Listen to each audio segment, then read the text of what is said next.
I don't like these movies. Get real. Dude, I saw that movie 20 goddamn times! Just consume product. I watch my movies. And it's so much fun! And really? Oh, this movie's too complicated. So once again, no smoking in this theater. What's your name, little angel? Hello and welcome back to Idle Film Club, your Brainrot girlfriend's favourite film podcast. I'm Callum And I'm Gio. and we are back this week for the final, maybe bonus episode of season 3 where we're covering Long Legs by Osgood Perkins. We had too much to cover, so we thought we'd bump episode 16 down to season 3, but we'll True. be going on hiatus for a couple of weeks and then we'll be back. There's lots of new stuff coming up. Yeah, we have some exciting ideas, but anyway, in the meantime, how are you? I'm good. How are you? I'm okay. Have you watched anything good? We watched It Follows last night. Oh, we did in preparation for this. I hadn't seen it since it came out. No, I hadn't either. It's good. I like It's it. good. It's a good movie. It doesn't hold up quite as well in the post A24 Hereditary. Yeah. It's not. It's great, but it's not quite as It's not as like revolutionary as exactly it was when it came out. But it's good. Micah's performance is great. You think about films that come out now, right? That are just like sort of by the by, you know, The Black Phone, Talk to Me, Smile, movies like that where, in my opinion, in retrospect, going back to It Follows, are about the same sort of level. But It Follows, I think, at that time when it came out, there wasn't Well, it's that proto much elevated horror, which I Yeah. hate as a phrase, but yeah, that came before all of that stuff. So it was cool going back, and she's obviously a lot younger in that. So But it is a great movie, don't Yeah, get me it's wrong. I love fun. her. it's got some good scares in it, and it's creepy. Yeah, what's his name? Not David Foster Wallace, David Robert Mitchell. I always think of what's her name, Corin. Victoria Coren Mitchell. Yeah, that's it. Only Connect, babe. Yeah, so that was good. We did it sort of to just give us a little bit of a Yeah, we got our cinema passes and then there's been nothing on, so... yeah, Deadpool and Wolverine or Despicable Me 4, or we could see Long Legs for the third time. But Yeah, so speaking of which, Long Legs this week. oh boy. One George is very excited for, one I am excited for, but ready to talk about Long Legs now. Please go and see it. If it's still in the cinemas by the time this gets released. Yeah, if you haven't seen it, go see it. We're going to spoil it, obviously. I can't bully people enough into going and seeing this movie. Even if you don't like it, it's fine. Just please go and see it. I'll be waiting. Yeah, no, really good movie. We were both very excited for it. Did it live up to your hype? I feel like you're going to say no. No, it didn't. Really? No, it didn't live up to the hype. Oh, no. I really like it, don't get me wrong, but I think I was expecting something Oh, that makes me so sad. a bit crazy. I just didn't think it was that scary. Oh And my- I hate those people who are like, oh, I didn't find it scary as a Yeah. criticism. Yeah. But legitimately, I didn't find it scary. Oh, no. But I do really like the movie. I love it. I think it's great. I think it does have its flaws, but I think overall I really, really like it. For me, it's one of the best of the year, don't get me wrong. It's just Yeah. I was so fucking hyped for Long Legs. Oh. But what are you going to do? I built it up in my own head. It's entirely my fault. It's not the fault of the marketing or anything like that. It was just my own. Yeah, I think a lot of people will probably feel the same because this was probably the most hyped movie of the year. I haven't seen hype around a movie like this. Not in a horror movie. Not No. since, I don't know, maybe Hereditary. Yeah. But should we get into it? Let's get into it. What aren't you telling me? He'll kill. And kill again. There's lots of stuff to talk about with this, so let's crack on. So Long Legs came out in 2024, directed by Oz Perkins, who horror royalty is the son of Anthony Perkins. Yes. The star of Psycho, and last week in our X Trilogy Yeah. episode we talked about the Psycho house. So Yes, and Psycho 2, which is referenced in Maxine, which also stars Anthony Perkins. exactly, lots of And lots of connections. Distributed by Neon, Yes. which I'll go into a little bit of detail in later because I think it's kind of interesting. It sits at an hour and 41 minutes. I couldn't see anything about the sort of specific budget, but I know it cost less than $10 million to make, which it made back on its opening day. Yeah.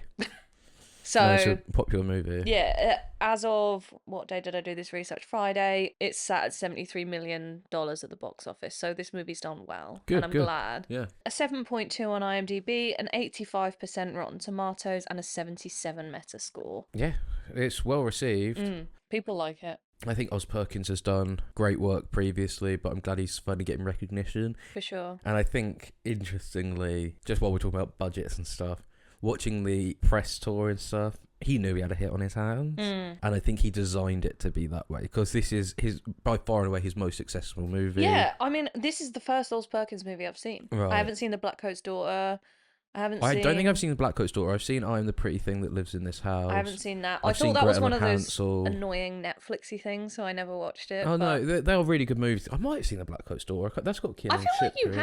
Yeah, I think have. I have seen that. Because, yeah, it's got Sally from Mad Men. And yeah, this is definitely the most accessible, which if you watch it blind, you could think it's not very accessible. Yes, because those other movies are very, very slow. Yeah. But this has driving force behind it. Definitely. I think he designed it to be that way and designed it to be marketable and make some fucking dosh. Yeah. So there's lots of background that I think is almost as interesting as the movie. But to talk a little bit about Neon, we've covered a lot of Neon movies on the podcast. Yeah. And I was sort of intrigued to have a look into the movies that Neon have acted as distributor for, because I was like, this name keeps coming up and I sort of wanted to get to the bottom of it. So I'm going to read you a list of all of the movies back to 2017 that Neon have distributed. Did they start distributing films in 2017? I think so. Okay. Or it was at least where The hits started getting cinemas. Yeah. So July 24, you have Longlegs. March 24, Immaculate, which we covered on the podcast. December 23, Ferrari, which was the Adam Driver Yeah, I don't care about biopic. cars. No, I or don't either. anything. December 23 was La Chimera, which Oh, is on yeah, our list to watch. We haven't still watched haven't got around Yeah, to that it. got but- into the cinemas not that long ago. Didn't Yeah, it? so that was a little bit of a delay. October 23, Anatomy of a Fall. We haven't seen that, I but know people, it got. Yeah, people it's love been on my that list. movie. May 23, Sanctuary. Who had Sanctuary in it? Sanctuary is the one with Margaret Qualley. Oh, yeah, and... we watched that. Yeah, Yeah, great, no, that's good. Great fucking movie. January 23, Infinity Pool. Yeah, great. Fucking amazing movie. October 22, Triangle of Sadness. I haven't seen it, but my friends say it's Didn't really watch good. it, but again, meant to be great. September 22 was Moon Age Daydream. Is that the Bowie biopic? That didn't do well. November 21 was Spencer. So the. Oh, that was good. Have you seen it? Yeah, I've seen that. It's really good. Kristen Stewart movie. October 21 was Titan. Yeah, again, Awesome. bangers. I didn't really like it, but I'm glad movies like that are getting made. July 21 was Pig. Yeah, with Nick Cage, that's good. October 2020 was Possessor.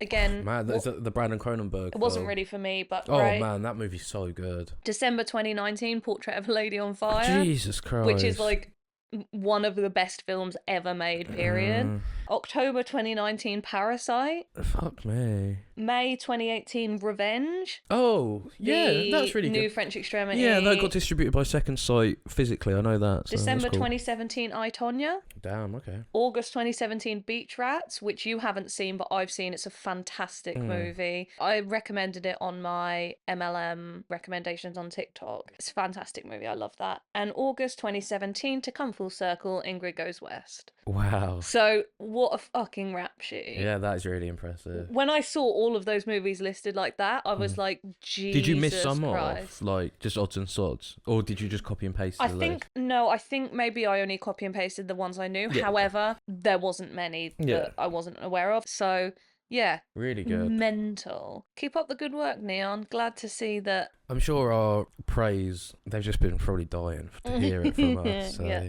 good work. You get my You endorsement. get a pat on Bravo. the back. Hello?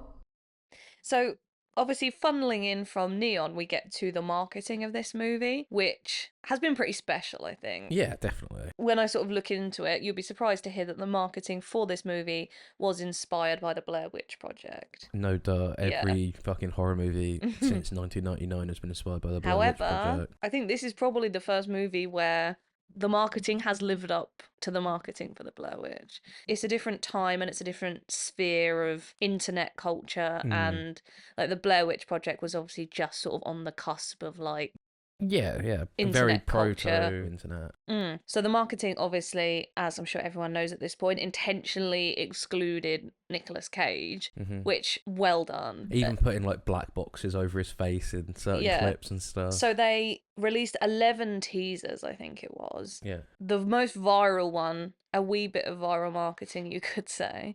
The most viral one that I sort of saw was the scene where this was Micah's heartbeat during this scene.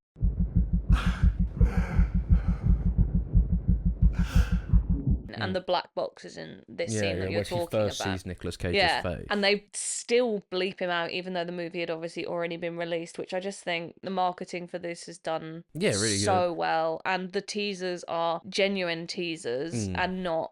I did say that I'm glad we didn't watch much of the marketing going into it, because I went into this pretty much completely blind. But that is also our preference. Yes. I know some people love to watch trailers and more power to you, but my preference is to always go into a movie knowing as little as possible. Yeah, for sure, I agree. I knew that it was about, is it scary being a lady FBI agent? Is it scary being a lady FBI agent? But that's the only The thing. only thing I'd heard it was comparisons to Silence of the Lambs, really. yes. So I sort of knew it was going to be an FBI serial killer thing. But the teasers, I think, were done so well. I think what really stands out is how much of a strong brand identity and visual style this movie has. And it's cool. It's really slick. It's not like, there's a consistent focus. Well, I mean, you're a graphic designer. Yeah, I mean, for Neon are very good at I don't know what graphic team they use, but it's all very consistent, very focused, which is my thing anyway. Yeah, if you just look at the fucking Idol Film Club TikTok that I do. The posters and... Yeah, it's all that red and black and that It's same so typeface, all good. caps. And the incorporation of the letters and Yeah, everything. the notes and everything is great. The cipher, it's all done so well. So I can't say enough good things about, I think, the rollout for this movie. Did you read about the phone number? Yes, yeah. So you call up a phone number and there's like pre-recorded messages From and Nicolas Cage. yeah, and just things like that I thought was so great. There she is.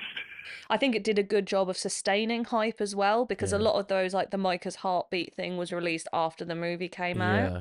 I know the phone numbers, they didn't even have, I don't think, like details of the movie on the billboards. It was just the phone number in that font. Yeah, I love a good rollout. I think. Yeah, so do I. I think it was exciting, and unfortunately, I think for some people the movie won't live up to the hype. But I mean, it's so difficult when you do something so well. You're almost doing it too well because you're not going to make everyone happy. And also, I don't know, if you botch the marketing, you can when people go and see the movie, like the bike riders, right? You're like, I didn't know fucking jack shit about it because, and you go see it and you're like, oh, pleasantly surprised. If you go into a movie with that, fuck yeah, let's go. But I'm pretty sure let's go. that I read something like this got a D+ cinema score. Yeah, I'm not surprised. Which is, to me, that's insane. But I know horror movies never really get a high cinema score anyway. But I mean, and it's not going to be everyone's speed. No. And that's no offense to, if you don't like this movie, you have the right. I don't think this is one of those movies where all the complaints I've heard, I think are valid.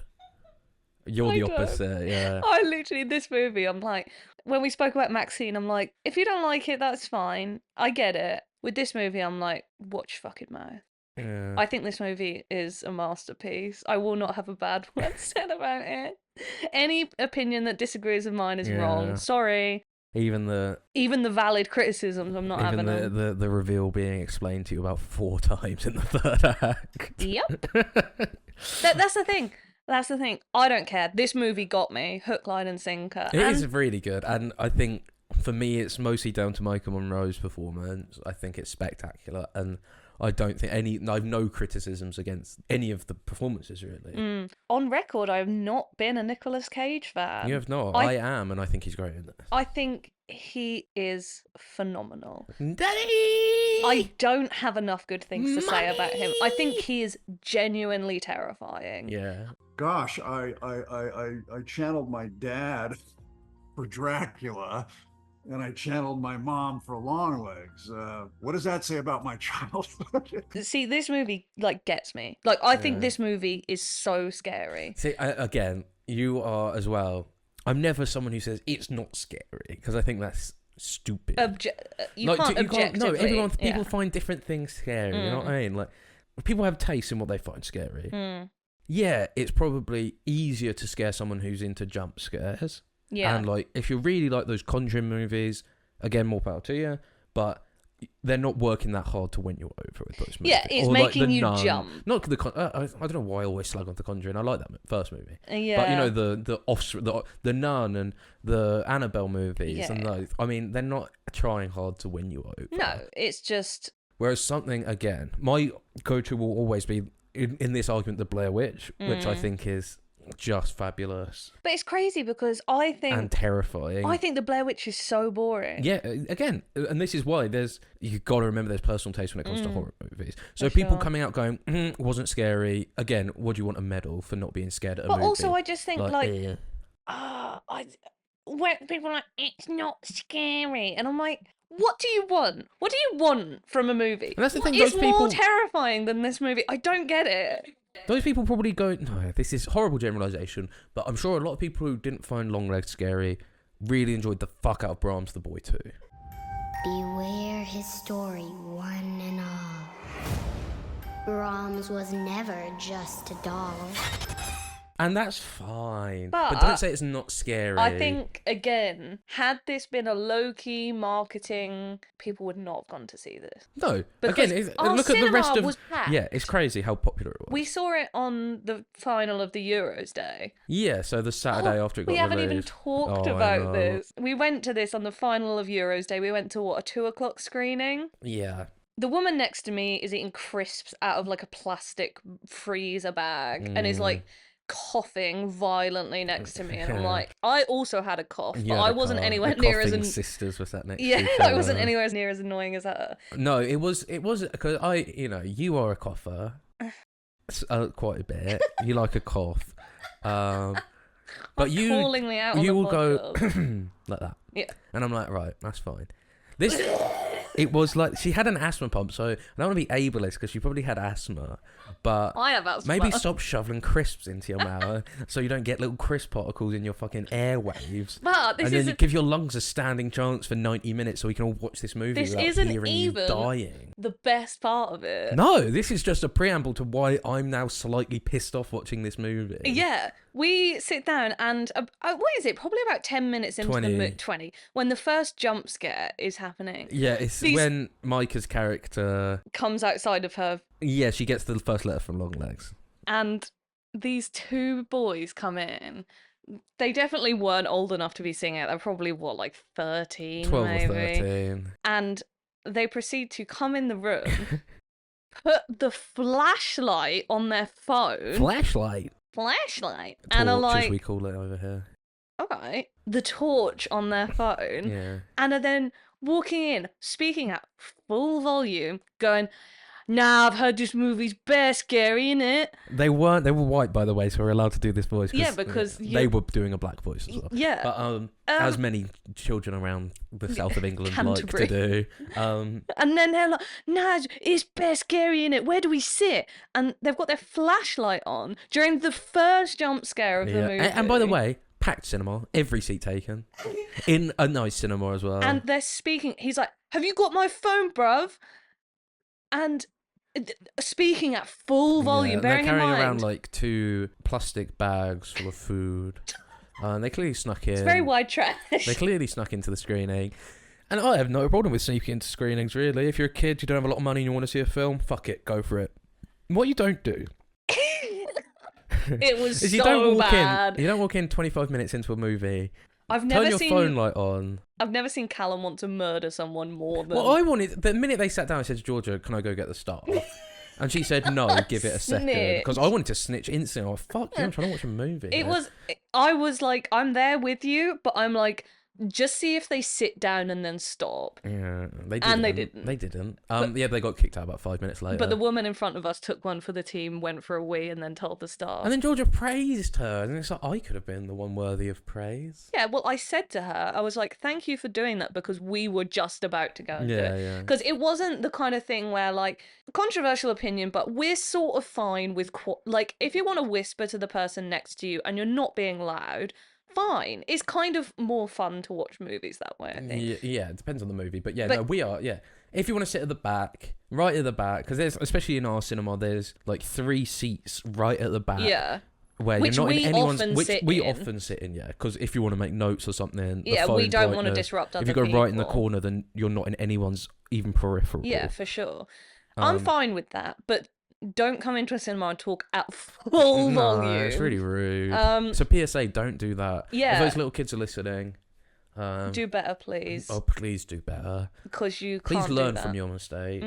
Your kids, it's fine, but like I sort of paid for my ticket and you ruined. Callum was, I think, Oh, I had a really bad first cinema experience with Yeah, this. and I was think- anxious about the football. I think it put him in a bit of a funk. I was in a funk because I was really anxious about the football and I just wanted to see long legs and I wanted to just switch my brain off for 2 hours. And it's such a quiet movie. It's It not is, that. and I just wanted to get. I just couldn't between the crisp lady and the coughing and the barges in. I mean, I just it couldn't. was- Every 20 minutes of this movie, I was just constantly reminded, "You're in the cinema. You're watching a movie." I just couldn't get immersed in I it. think the issue was that we and I went didn't know what was to- going on after 20 minutes because I was so distracted by those kids. I just switched off and was just staring at them, the back of their heads. We went at like 2:00, Mm, which admittedly, and it was obviously the cup final weekend. day. It was a lot, but we watched it again. We went at like 9:30 in the evening, and Yeah, there on a was about 3 weeknight. other Yeah, it was people, good. so it was much better. But I just thought that was very funny. It was not in a funny ha-ha sort of way. Yeah, more no. funny. Like More of a funny story to tell, but in the moment,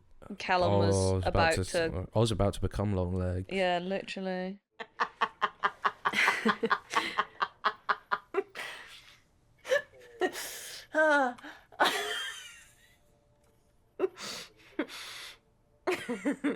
Oh, it's so funny.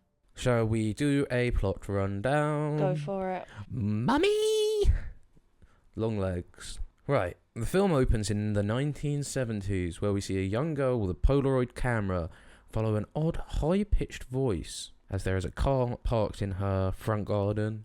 She goes out to investigate and she hears a high-pitched noise going, cuckoo, cuckoo. There she finds a pale-faced, red-lipped man who goes, There she is. well, if it isn't the soon-to-be birthday girl. Mm. And then he goes, looks like I've got my long legs on. And then, bah!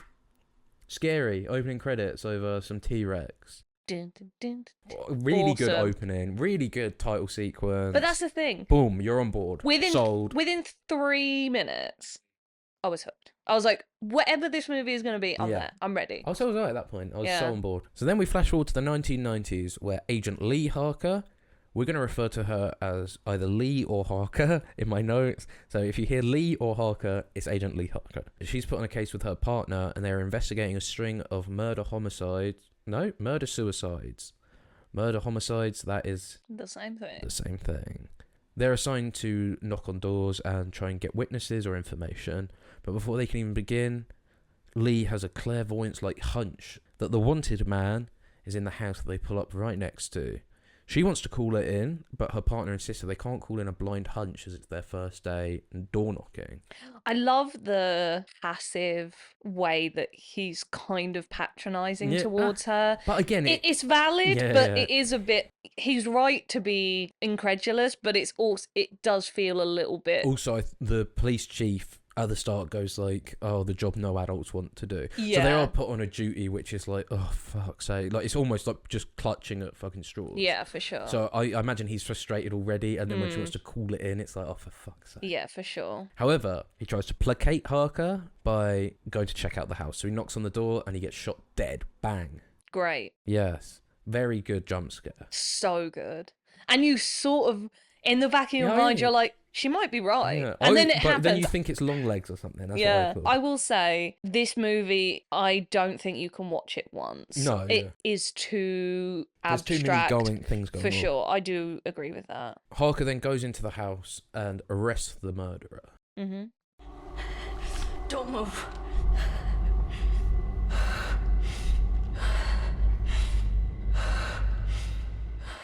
We find out via the chief of police, Agent Carter, that at these murder-suicide cases, they all share bizarre similarities. They all involve a father killing his family before killing himself, and leaving a coded letter signed Longlegs. All of these letters are written by the same person, but this person who wrote them is never a victim or the perpetrator or anyone that the family knows. Yeah. The letter was left with the bodies. We have 10 letters like it over the past 30 years. And all of them signed with one word. Longlegs. Harker also discovers that each of the families had a 9-year-old daughter born on the 14th of the month, and that the murders all occur on their birthday or 6 days before or after the 14th. So Harker and Carter go to a bar to discuss the case a bit. He's nice. He's a nice guy. I love him. Yeah. He's great. You can tell. Do you know who he's played by? He's played by Blair Underwood. Yes. And I think the only thing I've seen him in is Longlegs. He's in Gattaca. Damn. I feel like he might be Oh, a he's in TV. Sex and the City. Is he? Yeah. Who is he? I don't know. He plays... That's what I thought he might be a TV actor. Dr. Robert. I think he's the guy that Miranda dates, you know? And he's like a fan favourite, I think. Oh, really? I think so. People really like him. Cool. Actually, weirdly, I think I saw an article the other day where it was supposed to be some like weird race storyline, and he basically said no. Oh, shit. So, as you know, as tasteful as Yeah. the sexual politics in Sex and the City usually are. Maybe we'll just call you highly intuitive. So after their meeting at the bar, Harker drives Carter back to his home, and there she meets his wife and daughter. The daughter's called Miss Ruby, who... I love that they refer to her as that. It's so Yeah, Miss weird. Ruby Carter. For what, like, for Okay, what no, it's reason? cute. It's no, but I love it. It's a cute great. nickname. Ruby invites Lee to her room, and then they discuss what it's like being an FBI agent. They have just a little conversation, a very childlike conversation. I Lee love is clearly it. very out of her depth, Yeah. but is very nice to the girl. She's very honest as well, like emotionally honest. She's like, it is hard. The character of Lee is great. I think she is probably both autistic and dealing with unresolved Yeah. trauma that she's not even aware that she has Yeah. trauma. And the way that she speaks to everyone, Mm. she's very, Everyone has this. She talks to everyone the same. everyone is very zanned out. Yeah. But her especially, the way that she moves her mouth is so unsettling. Yeah. And Micah kind of speaks like that anyway, but she's doing it sort of to the Yeah. nth degree where she really like talks through her teeth, but she's very monotone and Yeah. she's very one. Yeah, she's very matter of fact Yeah, as well. it's great. I love it. It's hard to explain, sir. It's like something tapping me on the shoulder, telling me where to look. Ruby invites her to her birthday party, which she accepts the invitation for. Harker goes back to her house. It's like a weird log cabin thing. Yeah, like straight out of Twin Peaks. Yeah, wasn't it? Twin Peaksy. And she works out that the dates of the murders, if you line them up on a calendar, they form a satanic triangle symbol. However, An inverted triangle. An inverted triangle, that's correct. But one of the dates in the pattern is missing. As Harker is on the phone to her mother, she receives a birthday card from Longlegs. Included in this is a cipher to break the coded letters that he's been leaving, but also a message. The code that she deciphers is a message telling her that if she reveals how she broke the code, that he would kill her mother. Yeah, and the note that he leaves is Very scary. It's so, again, this is what I like so much about the movie. It's more the implicit threat that I find much scarier. Because he says something like, I will cut off your mother's hanging tit. No, it's milk tits. Yeah, isn't something it? like that. Yeah. And to me, that stuff is really frightening. Also, I don't know if you've read this, but speaking while we're on the notes, The Zodiac? yeah, and how there's Yeah. like spelling mistakes and typos in there Awesome. within the cipher, which is what happened with the Zodiac Killer, which is why it made it even harder to decipher his codes, because there were spelling mistakes and grammatical errors. in I've there. literally got that written in my notes Yeah, because I it's thought cool. that was so interesting. So once she deciphers all these letters, she follows a clue which says about the camera house. And X marks the spot are the two things that they mention. Interesting that come out of these letters. So Harker and Carver go to this place, the camera house, where a family was murdered, I think in the 70s. Yeah, 60s or 70s, Yeah. I don't remember. There they follow the clue that X marks the spot and find a cross on the floor, and underneath the floorboards is a weird lifelike doll, which they take to the forensic analyst at the... Yeah, he's the like I get the police? impression he's a coroner. Yeah. And this plays into another element of the movie that I like, which is the fucking weird side characters. And the way he speaks is so bizarre. And and all of the random people that they meet sort of act like this, and I love it. Yeah, it is great. His line delivery is just, the way he speaks is very bizarre. So he finds that in the head of the doll contains a metal orb. Are you mentally checking out now with the rest of the audience? I'm in. Has each of these victims' families received one of these dolls? Lee theorizes that Longlegs could be making these dolls, using the orbs to possess the men who committed the murders. However, Carver and the rest of the audience goes, that sounds fucking dumb. Sorry, I'm just trying to wind Georgia up now. Lee visits Carrie Ann Camera, played by Sally Draper from Mad Men. She is terrifying in this scene. Kiernan Shipka, I think her actual name is. Have I seen Kiernan in anything else? I definitely have. Yeah. I think she was in quite a few Netflix horrors. She was in The Black Coast Daughter as well. Yes, yeah. Good for her. Sally. I love Kiernan Shipka. She's great. She is phenomenal in this. Really she's good. Really good. Scary. She's doing a childlike southern drawl. And the way she's like, if he asked me to jump out of a window, I'd surely do it. And it's like, I think, and I'll keep saying this over and over again, but what I like so much about this movie is just, it's that unrelenting sense of like dread. Yeah, definitely. That sells it. The low sort of camera angle that they do, and the way that faces are framed, it's so unsettling. And it does a good job of, not only through the dialogue, not only through the performances, and the blocking as well. You're constantly looking in the frame where something is. Yeah. Sort of like, I'm trying to think of other films like that. Again, It Follows. It Follows is Yeah. like that. The blockings are we crazy. talked about, we said that last night, how that sense of paranoia really is embedded in every single way that it possibly can be. Right, so yeah, when she's visiting Carrie Ann Camera, she has been comatose for years. Since the attack on the Camera family farm, she was at school, I think. Yeah. So didn't see the attack and survived. Yes. Comes in to sort of check on. I can't remember why he's there, but she's recently started talking again after all these years. So yeah, Lee interviews her. Very creepy, very weird shit. She says she's seen Lee before, or someone who looks exactly like her. We then learn, as they go and speak to another great side character, the head of the mental institution. Funny. Also, just before we go into this, there is a line where Carter goes, "Let's go talk to Carrie Ann Camera at the mental institution." It's so good. It's so corny. It's like, okay, yeah, bro. One thing I love about this guy who owns the mental institution, she's like, do they ask to check IDs? And he's like, that sounds like a good idea. Yeah, and but no. That it's is not a so requirement, funny. yeah. We find out through the sign-in sheet that the person who came to visit Carrie Ann signed their name as Lee Harker. This makes Carter suspect links between Longlegs and Lee. There you go, Harker. Take a nice long look. Carter discovers that Lee's mother, Ruth, who is played by, can't remember her name, but she's the redhead from Urban Legend. Alicia Witt. Yes, fantastic in this as well. She is so good. Yes, she plays Ruth, Lee Harker's mother. Have you been saying your prayers?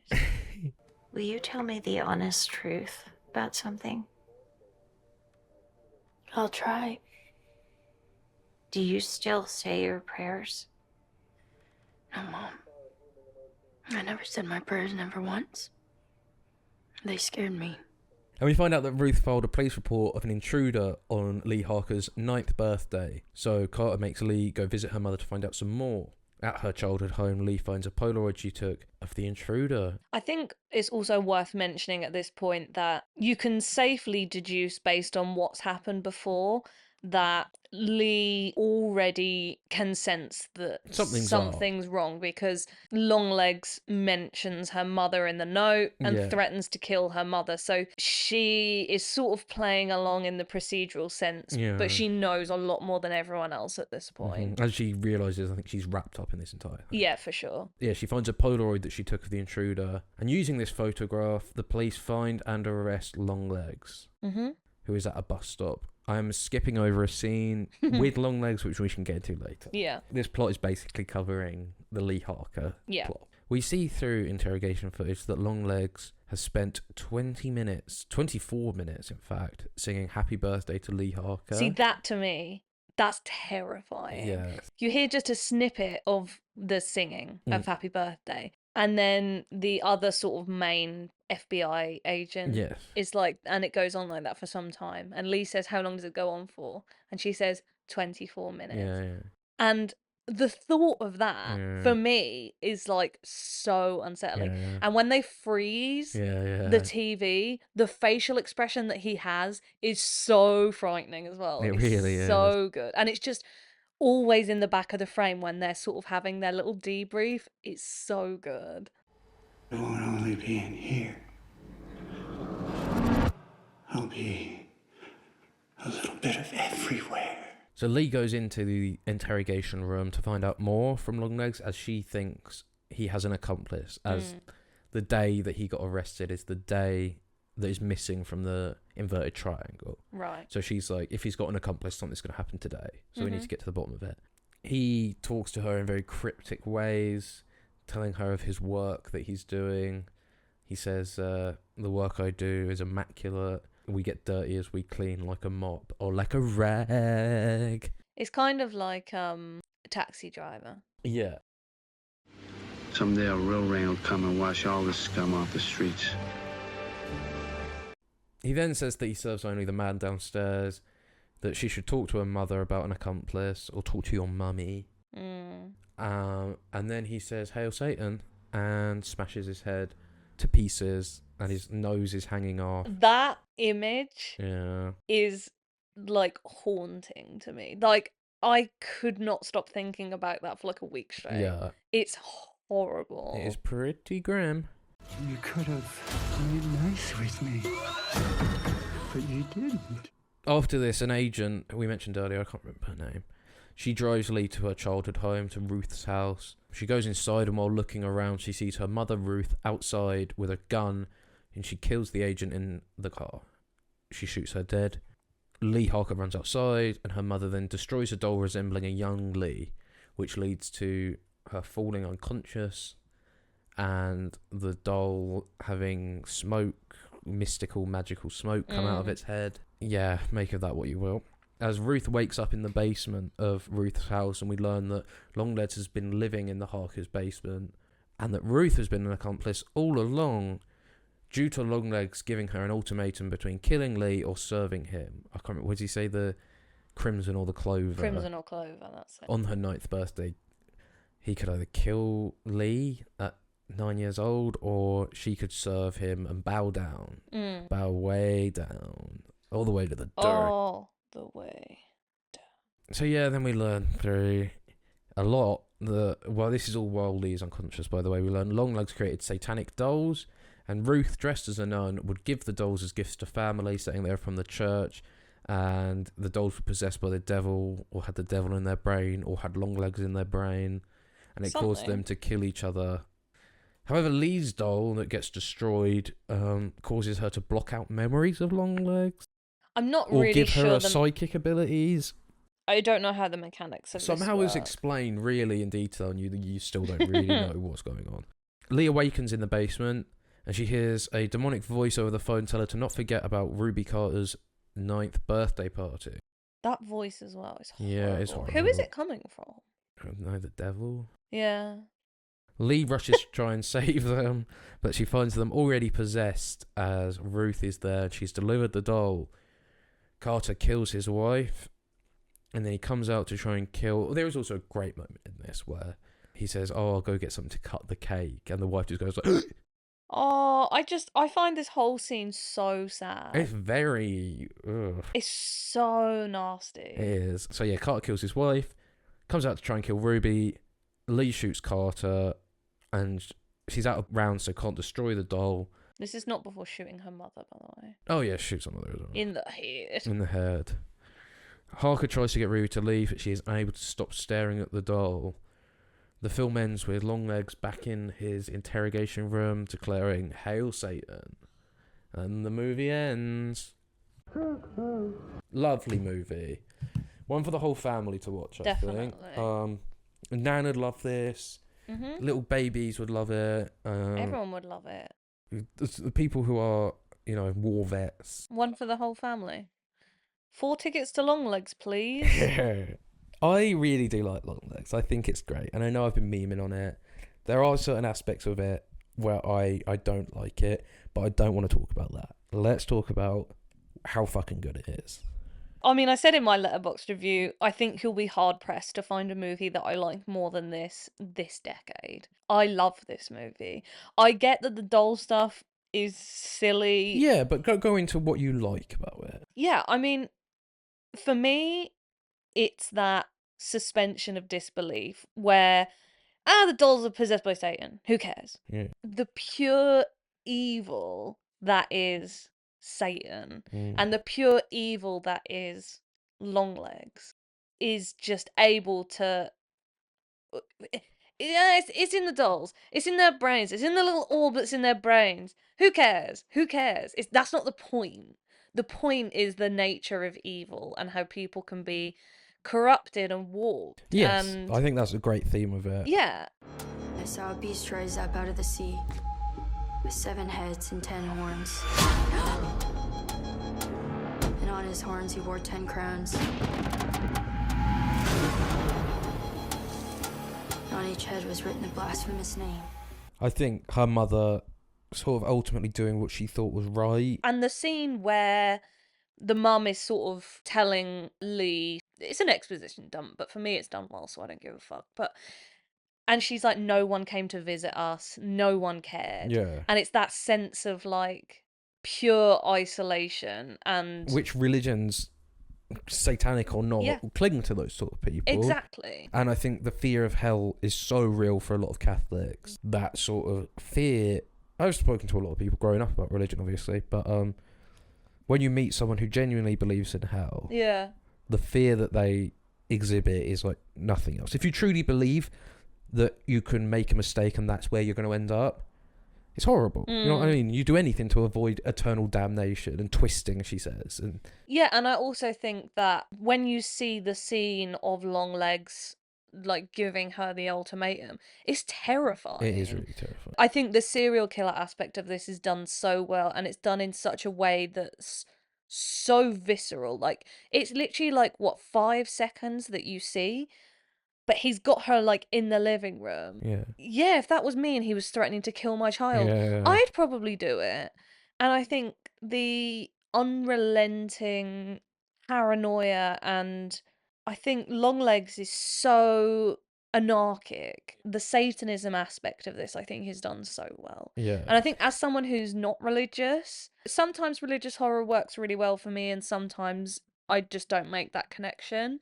And this is why you don't like Yeah, the this movie. is a good time to bring in, I guess, of his own admission. Yeah. Oz Perkins said he sort of just used it because he doesn't really give a fuck about the Bible or Satan or anything like that. He just thought it was kind of creepy. Do you know what I mean? In the same way that Longlegs uses religion, but not seriously. Like, I don't give a shit about the Bible. The Bible has really weird words in it. You know, the Bible has really like trippy like sentences in it. And that's what the Bible does for me. And that to And me, that Revelation was creepy.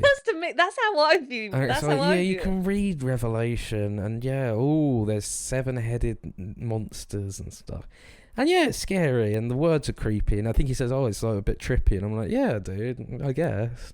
But as someone who grew up with that, I'm like, that's just the book of Revelation. There's nothing scary. Like, it's creepy, but like, it really skirts around the satanic stuff. I prefer my satanic movies to go all in.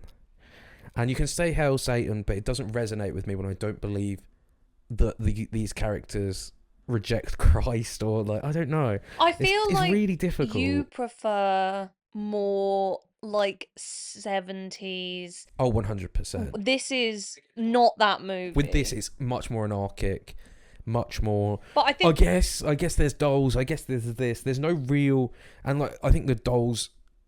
I'm just gonna go out there and say I just don't like it. that's fine. I don't like evil dolls. I don't like the smoke coming out of their Do heads. you not find him being a doll maker creepy? Because I mean, do. it's very bait. It's like him being a clown. Yeah, Yeah. dolls are creepy, dude. Yeah, I know. Yeah. Yeah, but for me, it works because it's a gift from the church. Why? Who is gifting life-size church. dolls. Who does that? But it preys on people's faith. I guess so, but I just think it's so convoluted. There must be a better way to be able to get the ball in as instead of the doll. Why is he making dolls? Because he's a doll maker. And Yeah, I also think we've watched some behind the stuff scenes from this. We've watched behind the stuff scenes, yeah. We watched a great shut up. We watched a great interview yesterday. I did post it on the Idle Film Come Instagram of Nick Cage talking about this movie. Yes, no, I don't want to dwell on things again. I don't want to dwell on the dolls or the Satan stuff because I do really like this movie, and I'm sounding like I don't like it. I do really like it. It's fine. You're fine to have your problems with it. I completely get that. For me, it's just a bit like, who cares? Yeah, Like, I don't have that side of my brain. No, you don't. Whereas, like how you said about Maxine, I was like, I give a fuck. Oh, Like, who see, cares? my brain doesn't. My brain is too like. You're too much of an. Well, movies like Donnie Darko, where I don't know what's going on, then I research them, and there's like lore. I do not get the impression there's lore. I don't think Osgood Perkins gives a fuck. See, I think there's he's just trying to make a scary movie. There's not lore, but there is lots and lots of things that are very complex and interesting. Yeah, especially with the filmmaking, there's a lot of Easter eggs, I guess. Yeah, let's call but it's them. not lore heavy in the sense of. It's not biblical lore, No, or but, even like satanic lore. but he is a Satanist. He's not. Yeah, but why doesn't he talk about Satan more? He's barely in the movie. Oh, yeah, that's true. I don't know. I just want more Satan shit. If you're gonna do Satan, like she has a book do you there, like not the find- nine rings of hell that she's looking at. Do you and not I'm like, yeah, find- can you open that fucking book? I want to know a bit more about that. But it's not about Satanism as a religion. It's about how Satanism corrupts. Do you know what I mean? I just think that I don't really get Longlegs' goal to praise Satan. That's the thing. I think he's just there. There is no goal. He's just a. I don't get like, I don't Satanist. know. It's the more I talk about it, the more I find myself going like, ugh, just. I find him creepy, and I do. I find the story creepy, and I think Agent Lee Harker's great. I think the murders are great, and I think all the acting's great, and I think it's creepy, and I think it's well done. But the crux of the movie is I just don't care. Yeah, fair. When it's revealed it's her mother, I'm like, oh, okay. Fair. And I'm just like, oh. But anyway, to circle back to our point, we were watching an interview with Nicolas Cage, and Yes. it's been a bit of a buzzwordy thing to talk about. It's influenced by his mother or whatever. But what I wanted to talk about initially, when he was speaking about Longlegs, he referred to the character as sort of he/she. I wanted the character she to be androgynous. I didn't want it to be specifically male or specifically female. It was very important. I was worried at the beginning of the movie that it was going to be a Buffalo Bill trans people are killers thing, which I was like, I'm not into that. But it didn't do that, so I was fine with that. Horror's only just managed to shake that. Yeah, can we not do that, please? So I was very pleasantly It's surprised. a legitimate concern. Absolutely. So I was just like, thank God it didn't do that. But I think the movie is, and a theme of this movie that I think is so pervasive, is ambiguity. Now, Longlegs, he's ambiguous there, if you wish to refer to them. Nicolas Cage kept saying he/she. It's like, you can say they. Like, it's just a bit easier. It's woke. It's so woke. It's so woke to have short form versions of really long phrases. And also, it's not really cool to be like, he, she. It's like, bro, do she, he if you have to do that. If you're going to go about doing that, please don't say that. He kept saying that, and I thought it was quite interesting because the character of Longlegs is.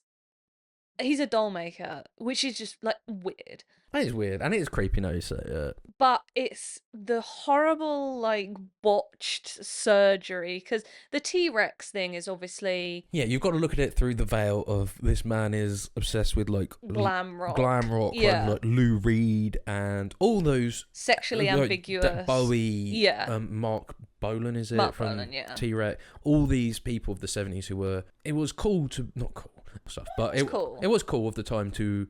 be that androgynous, sort of long hair, wear makeup, big, it was just the glam fashion. rock. It was glam rock. I think people like to reevaluate it and critique it, and that's their place to do.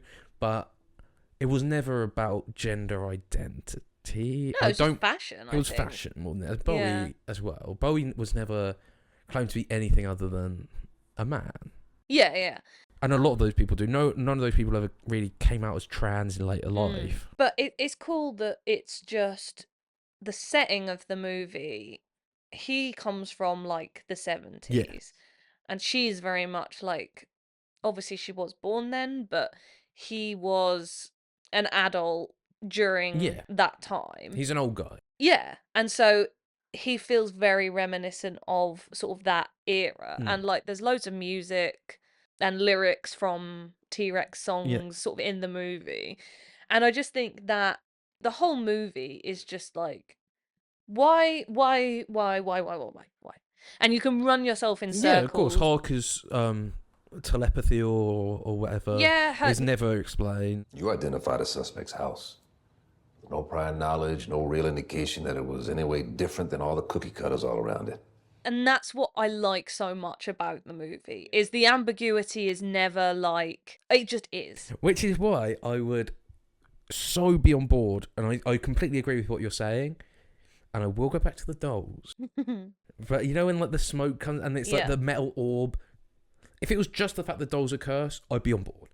I get you. Why, it's it feels like messy. it's explaining it, but doing a Not. bad job at it. Yeah, I get that. It's like, well, if you're going to show the orb and the smoke coming out, tell us what it is, because it's clearly a thing. It's not. It's supernatural, but it's like metaphysical as well. Like, yeah, it is just make weird. it one or the other. We had this. I'd be more than happy if it was just a creepy doll that got cursed, and like he makes the dolls and somehow, you know, even if it was like he used a strand of his hair or something. I'm not telling Oz Perkins how to write movies. Yeah, but I get. metal orb is so sci-fi and so goofy when it gets blown off and the purple smoke's coming out. It's like Phantasm or something. I'm like, not for me. In any other movie, I could get on board with it. But like you said, the movie's so ambiguous, and I do like that. I think there is a place for this murky sort of storytelling where, no, not everything has to be explained. You don't have to have the psycho exposition dump at the end. Which is just awful.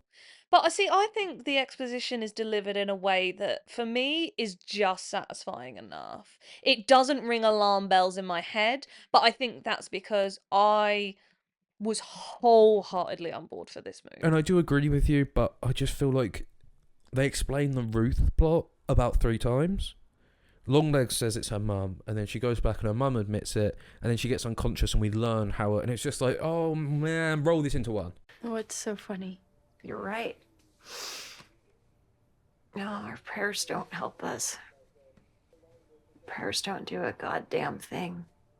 The first time I watched it, I was so excited. I was like, genuinely, I said to you, the emotional response I had from this movie was like being on a roller coaster. I was like, what the fuck is happening? And how do we get there?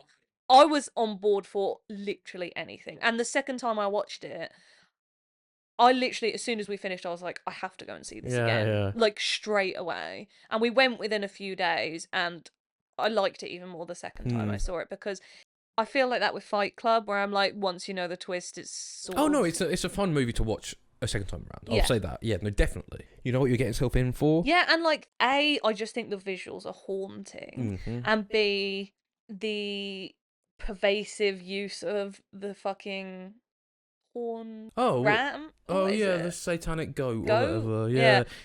And they released a one of their marketing teasers going all that to the start of the podcast was, I can't remember what it was called, but it showed every shot. Was that what it was doing? Yeah. So every shot out of this corner of your eye, not every shot, but every shot they showed in this teaser that was like a minute long. Yeah. If you look, it's called like Look Closely or something, the teaser. And like the ram's head. Because I said to you when we sort of just finished the movie, I was like, did you see that? And you were like, what? I was like, it's in the doorway. And I just think I love a good I love a good Satan reveal, and I don't know why it fell flat for me, because I'm odd. so on board for that, because like in The Witch, when you see Satan, I'm like, yeah, fuck yeah, love it, love. Would thou love to live deliciously? I love it. Wouldst thou like to live deliciously? I love Satan in movies. I love Rosemary's Baby. It's I don't so know why strange this it doesn't didn't work work. for you. It just didn't. And I think the creepy black veil is really good. The way that you talk about Hereditary, that's how I feel about this movie. Where I'm like, to me, this movie is terrifying. I don't really get scared by movies. And the fact that this movie is a 15 is mental. Oh, that is mental, yeah. Because although nothing really that explicit happens, it's the visceral. And like, you know, when she's looking up all the case files and you hear the phone call and it's just the picture of the three of them Yeah. and their eyes are just like slightly red where the flash, and it just zooms and zooms and Yeah. zooms, and it's like, to me, like, I can't be like, there's not even the words to explain how good I think this movie is. Well, I'm glad you like it. Well, I think we should close our discussion on what I think could be remembered as the scene. Yeah. And I didn't bring it up in my plot points because it's quite disconnected from the actual plot. But where Longlegs goes to the hardware store. So good. And it's genuinely one of my favourite scenes I've seen all year. So good. He goes to the hardware store. He drives in his car. You see him driving in his car. He's just sort of haunched over. And it's so weird. It is. I don't know if this is problematic to say, but people who get plastic surgery done extensively, they do have that uncanny valley creepiness. Absolutely. Like, you know, the Bogdanov twins or Simon Cowell, how he looks Yeah, now. you know, And like, you're like, whoa. human Barbie type shit. Or that weird right-wing grifter, Ollie London, I think his name is, the guy who tried to make himself look Korean because he liked K-pop. Anyway, yeah, seeing him driving his car is very weird and disconcerting. But he gets to the store and the clerk is played by Oscar Perkins' daughter. I don't know how old she is in real life, but the character's like no older than 14 or something. Yeah. And Nicolas Cage does his infamous covering his eyes and cuckoo, which is great. And she's like, "Can I help you with anything?" And he's just like, "When's your birthday, little angel?" And she just goes, "Daddy, there's that weird man." Yeah, again, which I guess is like meta in a way. I like that. But then just hard cuts to him driving home, screaming, which is great. I think let me in as well. Yeah. People on TikTok have been, but again, the only thing that makes me sad about the sort of reception of this movie is we had this with like FK Twigs and Cellophane, right? Okay. Where, yeah, like the Miss Piggy memes were really funny, but also like that song came from a very real place about very real emotions and like FK Twigs' experience of racism, right? Yeah. It's not the same to compare this to Longlegs, but the memification of things, I think. And it makes me sad because to me that moment is genuinely like terrifying. Yeah, no, it really is, yeah. And don't get me wrong, there's it's nothing wrong. easy to meme It because it is is. so wacky. It is wacky, and if it doesn't work, I can completely understand people finding it funny or silly. But again, I think that is with anything that's slightly alternative, you do get that. Yeah, and for people can sure. enjoy things in different ways. But again, it's very similar with Twin Peaks. There's an infamous scene where it's announced over the school speakers that Laura's died. And this is in the pilot. Her friend cries really dramatically. And it's obviously very Lynchian, very soap opera. But when you first watch it, you're like, Jesus, like she's heartbroken. And then it cuts to James, who's just sitting there stoically, and people say he's mogging now. He's like mogging the camera. But when you first watch it, it's like, no, it's very heartbreaking because their best friend was raped and killed. Yeah, and it's for like, sure. it's very easy to do with things that handle a serious subject matter, but do it in a way people aren't used to. Yeah, for sure. Like, I'm not like morally outraged by it or anything, but I just... Oh, the first time I watched it, I found it really scary. But again, another thing is, especially with horror movies, is people aren't used to being scared. In a way that's not being made In a way they go, where? So your natural nervous reaction is to It's to laugh. Of which course. is why when we saw Hereditary for the first time on a Saturday night, I was furious because people were laughing in the cinema. I was laughing because not in like a hysterical laughing way. I was like nervous laughing because I was like, what the and fuck it does is look this? like the first time you see Toni Collette, Oh my god. piano wiring her thing off, people were laughing, and when The naked old and lady. when he floats up at the end, it's scary, but people just laugh and find it funny because they don't know how to react to these things. Or they just found it funny and didn't find it scary. Maybe I'm just assuming the best. Maybe they just thought it was hilarious. I think this is how you feel about Hereditary. It's how I feel about this movie, where I'm like, no, don't laugh. Don't laugh at this. It ain't funny. It's scary. Yeah, that's true. Honestly, we'll do a deep dive into Hereditary one day because I'm a horrible A24 soy boy. You say it, but I am too. Who soy faces when I see Toni Collette's dinner table speech. Don't you ever raise your voice at me. I am your mother. It's great, and I think something like this is a gamble for me. I'm either gonna really like it, Yeah. or I'm gonna come away feeling annoyed, Mm. frustrated, and disappointed. In this instance, I was on board 100%. And I was on board about 90%. Well, that's good. I mean, I don't want people to come away thinking I don't. yeah, no, for sure. But I'm speaking about this movie like it is the second coming of Jesus. Yeah. I genuinely think it's that good. Yeah, so you think it's flawless. I think it's flawless, and like, the doll thing is stupid, but who gives a fuck? But it works for you, and that's what's important. And that's the thing. If it works for me. you, great. If Maxine works for you, great.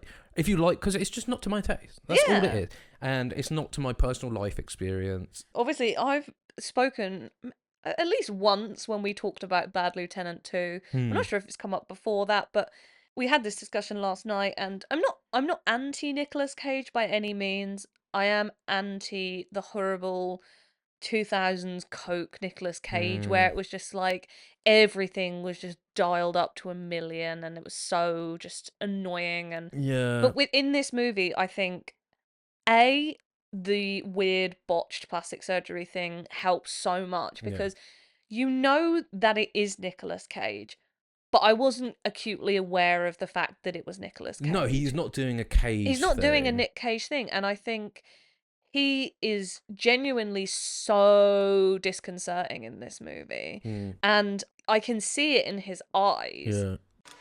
I know you're not afraid of a little bit of dark.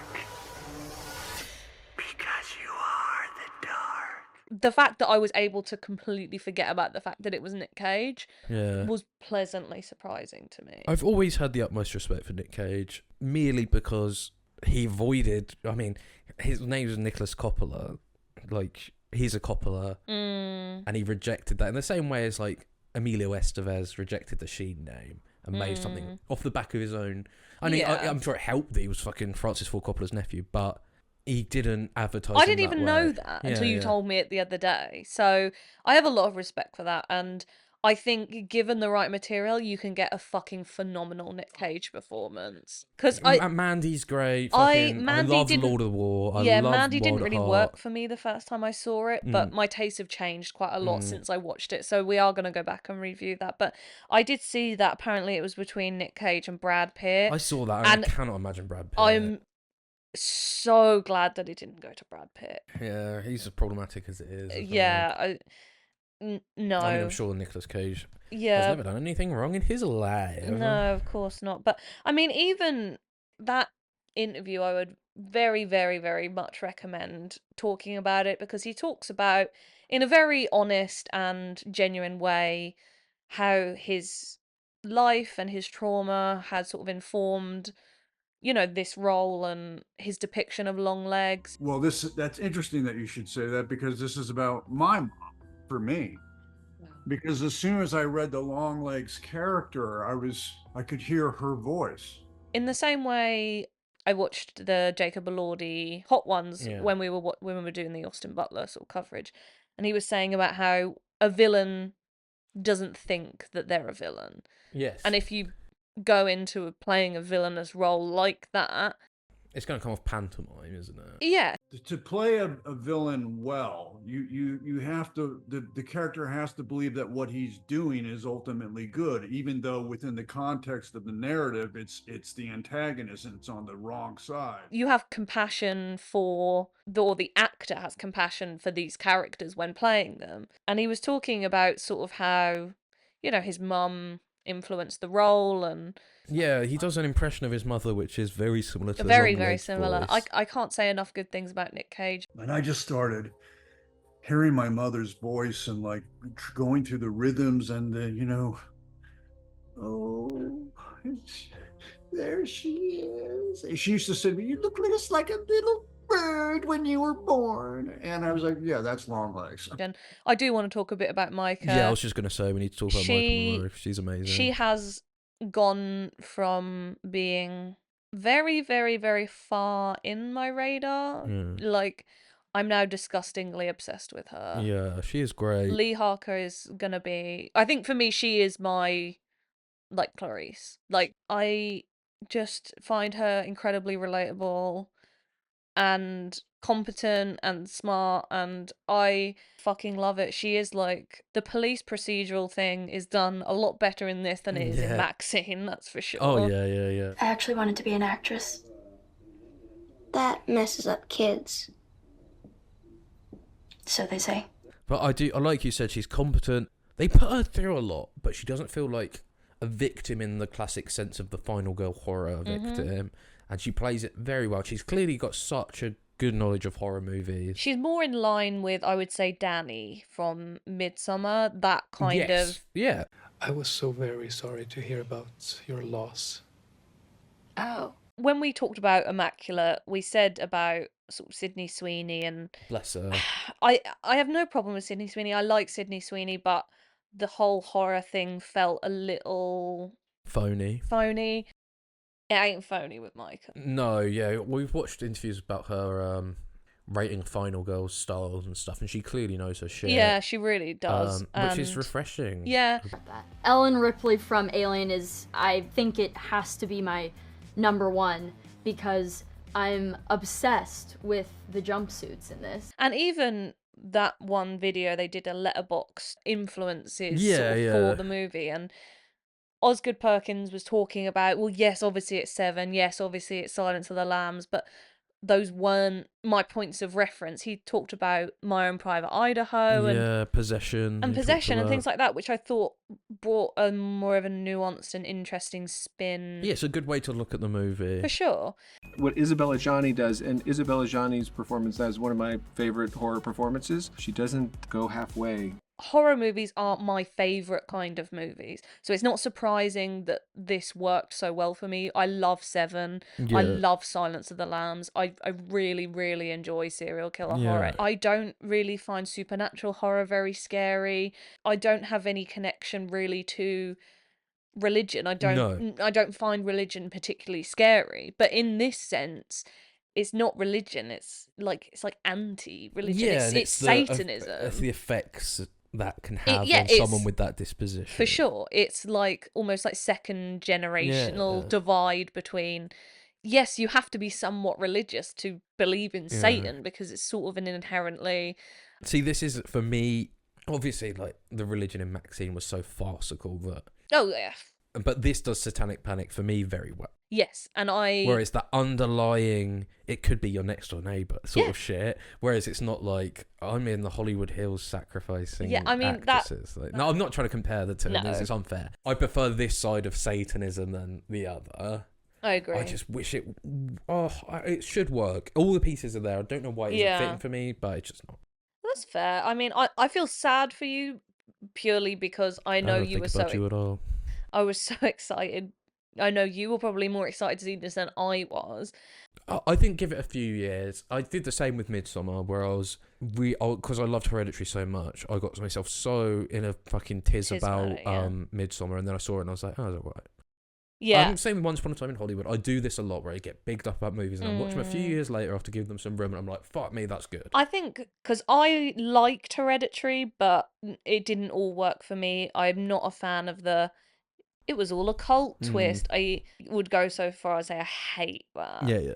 Whereas for me, Midsummer was genuinely so affecting. Again, with Long Legs, it's like nothing I've seen Yeah. in a long, long time. And the thing is, this is why I say, just please go and see it. Like, Definitely. it Go check won't it out. work for absolutely everyone. People will have their issues. The doll stuff is goofy. I fully acknowledge that. But Some people find it slightly boring.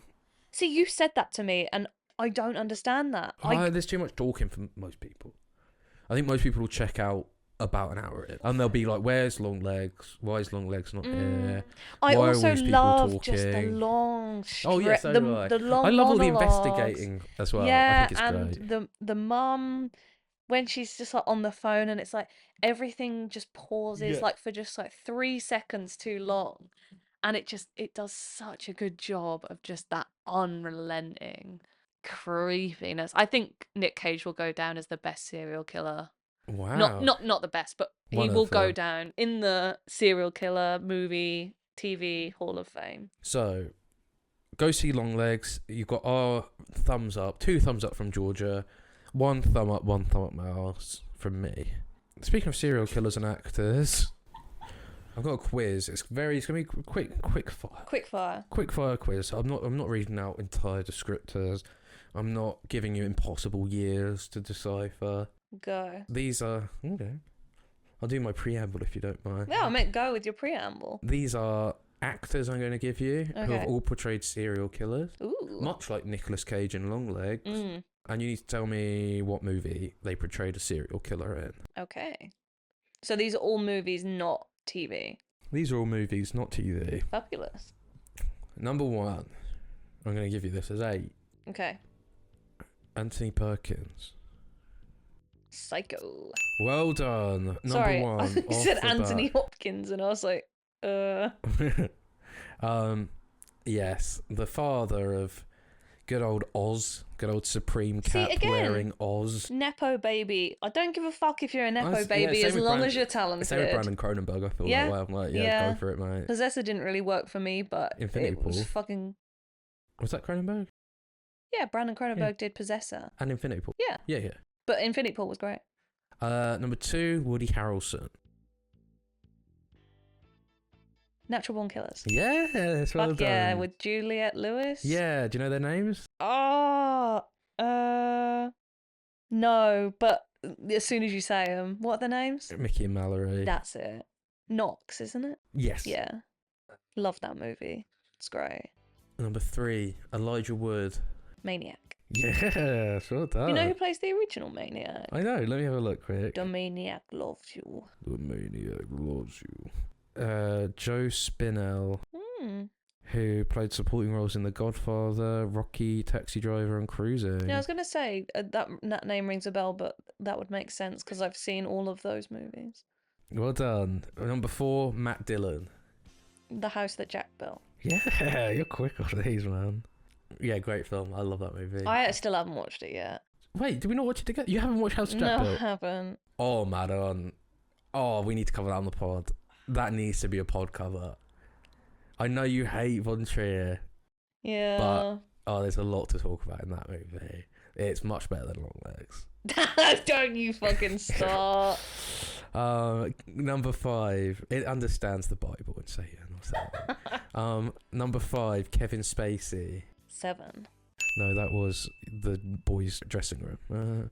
Yeah, well done. 7. Number 5. So you got 4 out of... No. 5 out of 5. Number 6. We got 3 challenging ones. Okay. Kurt Russell. Death Proof. Well done. I guess he is a serial killer. isn't he? Yeah. Go back to our Tarantino episode. Like, subscribe. Like, subscribe, follow, share. Ding the bell. To never miss a new release. Number 7, Choi Min Sik.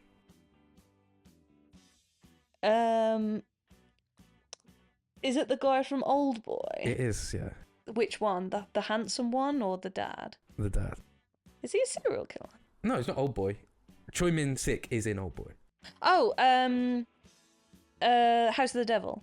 Close. No, not House of the Devil. Greta and going in it. God, we were recording for a House while. of the Devil is the Ty West movie. Yeah, I like that movie. It's good. Oh, I love this movie. I Saw the Devil. Yeah, well done. If anyone listening to the podcast hasn't seen that, it's a banger. go and watch it, but you probably won't like it, but it's amazing. The final one, Michael Rooker. Guardians of the Galaxy 2. I was wondering if you knew who Michael Rooker was. Yeah, I because... didn't know his name off the top of my head. Yeah, and because my hint was gonna be it's that guy from Guardians of the Galaxy with an arrow in his head. You always bully me because I cried at Guardians of the Yeah, Galaxy George 2. cried in the cinema. God, I just looked over and I was like, what the fuck? Henry for Portrait of a Serial Killer. Yes, Henry Portrait of a Serial Killer on Fire.